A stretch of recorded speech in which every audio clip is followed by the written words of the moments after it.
하나님의 평화가 여러분과 함께 하기를 주의 이름으로 축복합니다. 오늘은 헛똑똑이들의 선택이라는 제목으로 주님의 말씀을 전하도록 하겠습니다.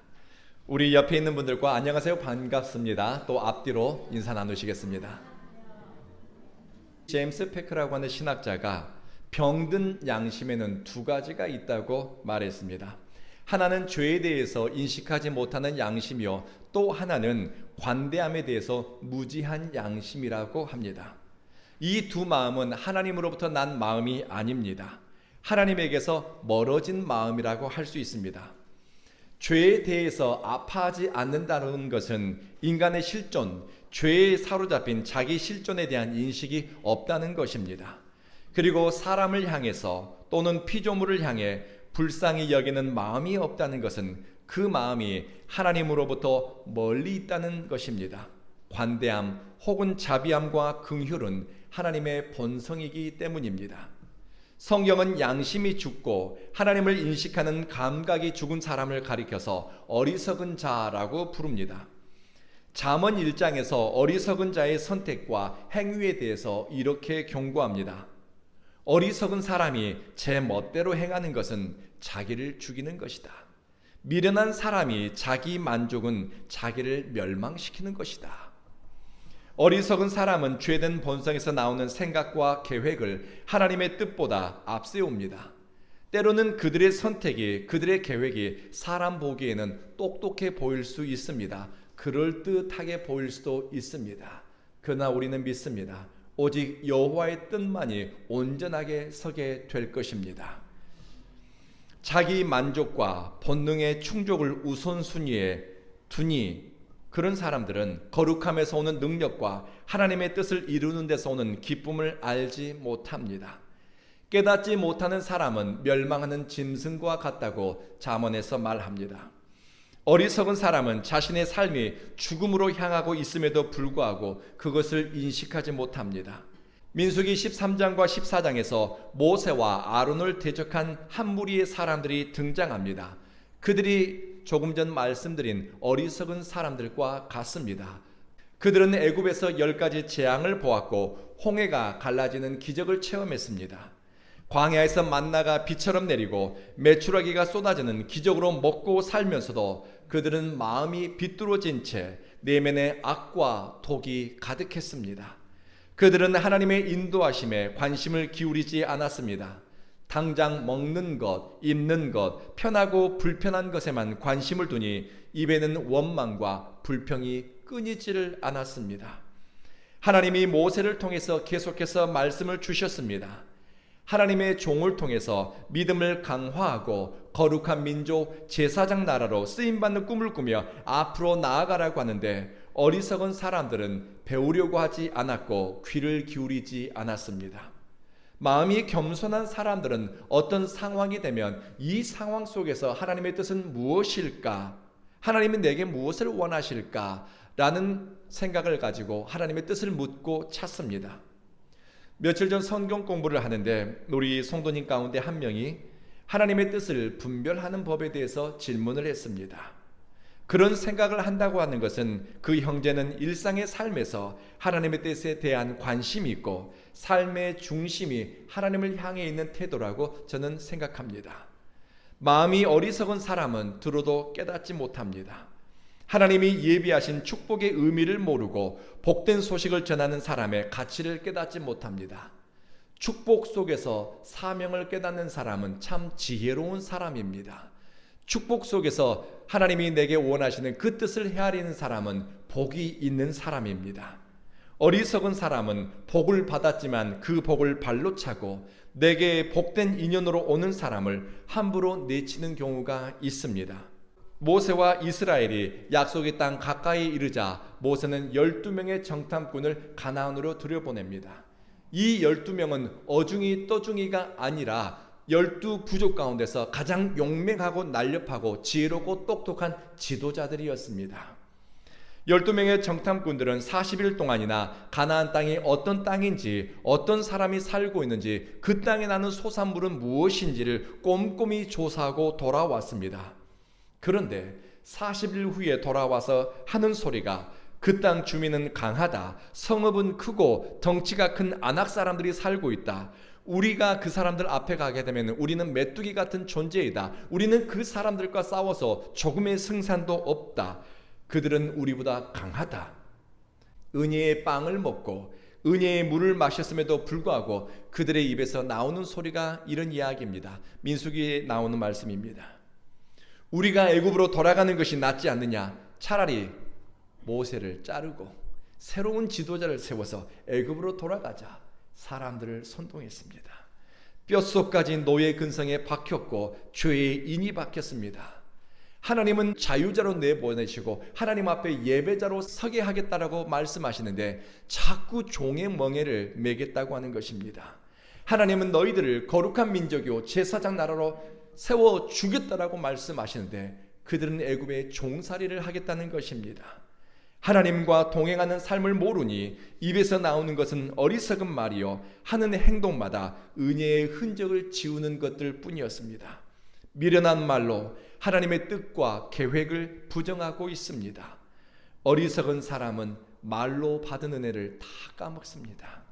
이스라엘 공동체뿐만 아니라 교회가 시험에 드는 것도 외적인 문제보다는 내부에 있는 사람 때문인 경우가 많이 있습니다. 믿음 없는 말을 옮기는 사람, 하나님에 대한 신뢰가 없는 사람, 자기 욕망과 이해관계를 쫓아 움직이는 사람, 이스라엘 공동체 안에서 나쁜 영향을 미칠 수 있는 사람들이 지도자들이었습니다. 그런데 그들은 믿음으로 선택하고 살아본 적이 없었습니다. 헌신하지 않은 사람들이 인간적인 생각을 앞세우고 자기 느낌과 추측으로 사람들을 선동하고 공동체를 움직이려고 했습니다. 결국 그들은 하나님이 주신 복을 걷어차는 어리석은 선택을 하게 됩니다. 하나님이 예비한 길을 자신도 가지 못할 뿐만 아니라 다른 사람과 심지어 그들의 자손들도 갈 수 없도록 망가뜨리고 말았습니다. 마태복음 7장에서 예수님은 이렇게 말씀하셨습니다. 거룩한 것을 개에게 주지 말며 너희 진주를 돼지에게 던지지 말라. 그들이 그것을 밟고 돌이켜 너희를 찢어 상하게 할까 염려함이라. 모세는 하나님이 주실 약속의 땅과 또 하나님이 주실 축복에 대해서 계속해서 말씀을 전했습니다. 거룩한 꿈과 사명에 대해서 전했습니다. 그런데 사람들은 관심이 없었습니다.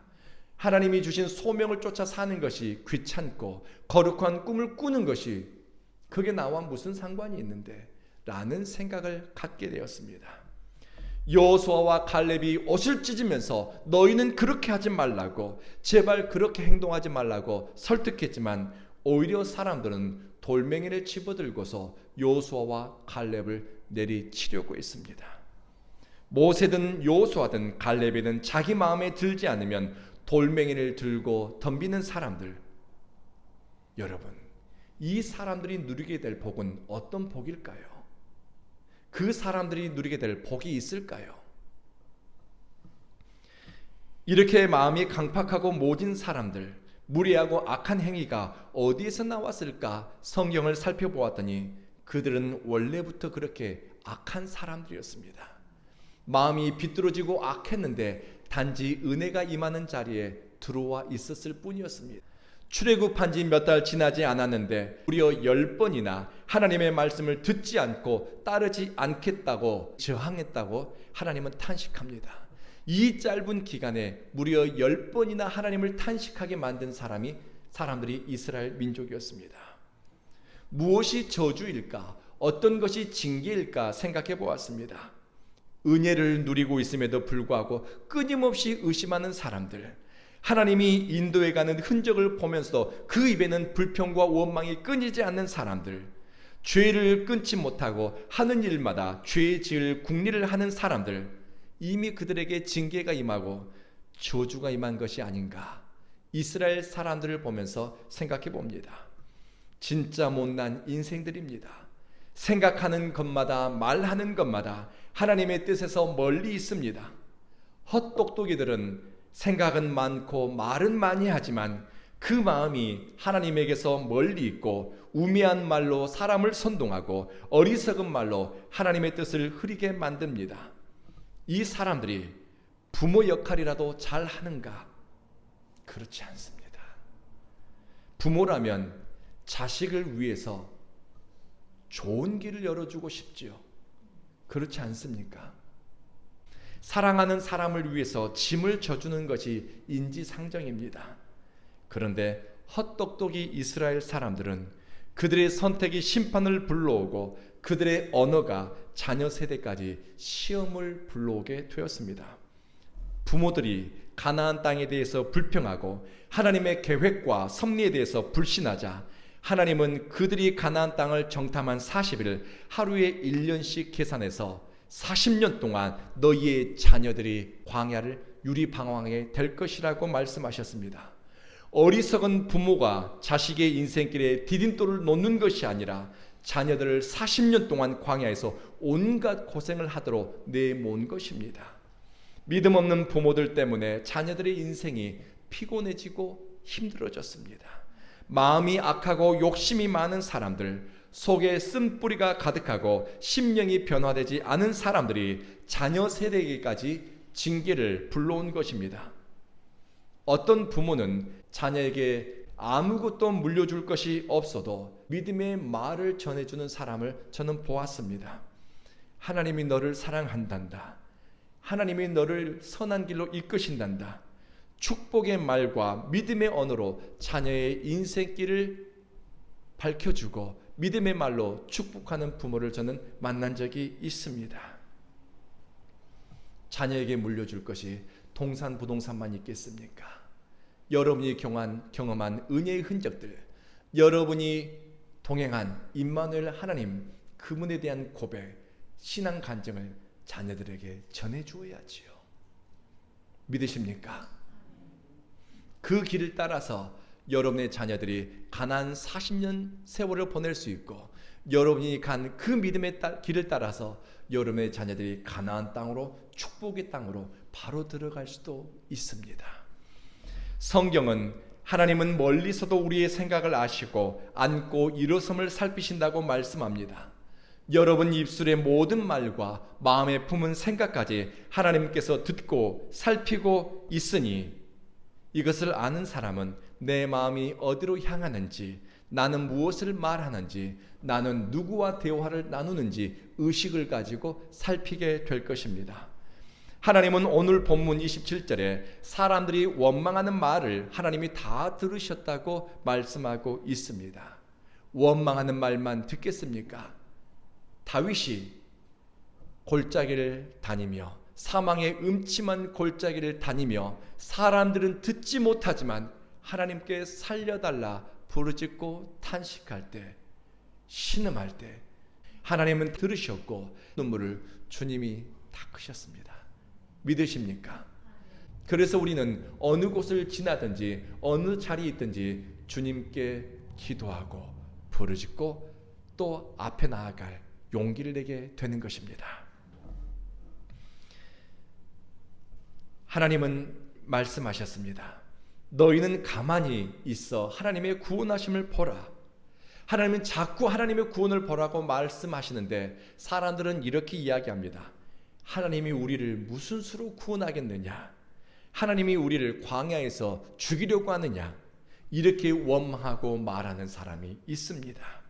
믿음으로 선포하고 말하는 대로 이루어지는 인생이 있습니다.